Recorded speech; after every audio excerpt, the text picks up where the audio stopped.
Hello friends, જય શ્રી કૃષ્ણ, જય મહાદેવ, જય અંબે. આજે આપણે ફરાળી એપિસોડ બનાવવાના છે. તો ફરાળી રેસીપી આપણી આવશે આજે ડ્રાયફ્રૂટ બરફી. તો ડ્રાયફ્રૂટ બરફી માટે આપણે બનાવશું ડ્રાયફ્રૂટ બરફી વાસ્તુ કાવ ઘી અને પીનટજીના રોસ્ટેડ પીનટમાં. બંને પ્રોડક્ટ ખૂબ જ સરસ છે, જે તમે બજારમાંથી લાવજો અને પોતે અનુભવ કરજો. ડ્રાયફ્રૂટ બરફી માટે મેં લીધા છે રોસ્ટેડ પીનટ, એ છે પીનટજીના, અને એને બનાવશું આપણે વાસ્તુ કાવ ઘીમાં. પીનટજીના રોસ્ટેડ પીનટ, બદામ, મખાના, કાજુ, ગોળ અને અખરોટ. આપણે રોસ્ટેડ પીનટ પહેલાં સૌપ્રથમ જરાક શેકી લેશું.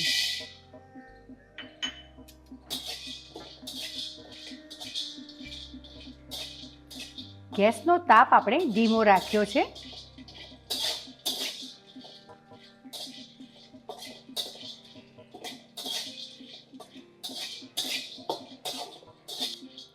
જ્યારે આ થોડા શેકાઈ જાય એટલે આપણે એની અંદર નાખી દઈશું આપણી બદામ, જેને બી આપણે થોડી શેકવાની છે.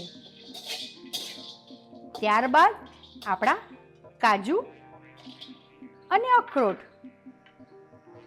આ બધાને આપણે ધીમા તાપે શેકી લેવાના છે, એટલે એ થોડા સારા એવા રોસ્ટ થઈ જાય. તમે જોઈ શકશો આપણા ડ્રાયફ્રૂટ્સ બધા શેકાઈ ગયા છે અને આપણા પીનટજીના રોસ્ટેડ પીનટ એ તો ખૂબ સરસ શેકાઈ ગયા છે. આપણા રોસ્ટ થયેલા ડ્રાયફ્રૂટ્સ અને પીનટજીના પીનટ એ આપણે આ રીતે કાઢી નાખશું પ્લેટમાં. ત્યારબાદ મખાનાને પણ આપણે રોસ્ટ કરવાના છે.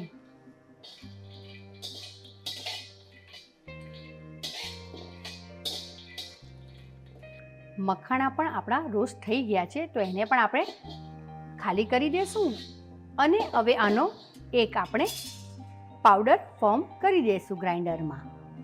હવે આને મિક્સર ગ્રાઇન્ડરમાં ગ્રાઇન્ડ કરીને પાવડર બનાવી દઈશું.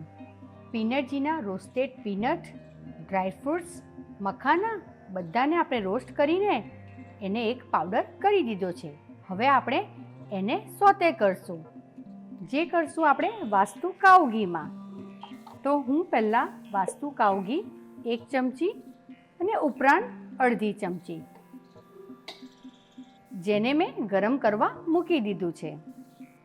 તમે જોઈ શકશો આપણું ઘી ગરમ થવા માંડ્યું છે.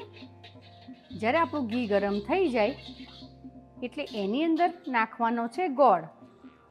ગોળ તમારે ટેસ્ટને અકોર્ડિંગ તમે નાખી શકો છો. મેં અહીંયા 1 વાડકીમાં થોડોક જ ઓછો ગોળ લીધો છે.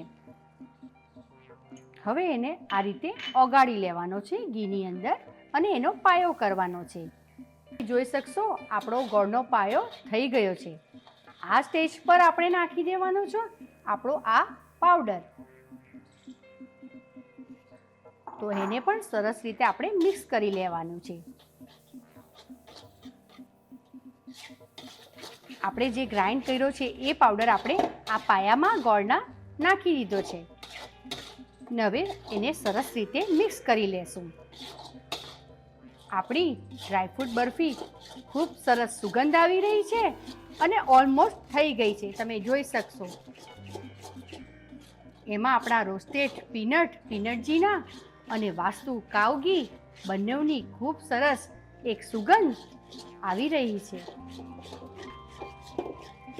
તમે જોઈ શકશો આપણું ઘી પણ સરસ મજાનું છૂટું પડ્યું છે અને સિંગદાણામાં જે ઓઇલ રહેલું હોય છે તે પણ છૂટું પડ્યું છે. ખૂબ સરસ રીતે બંનેનું ટેક્સચર આવી ગયું છે.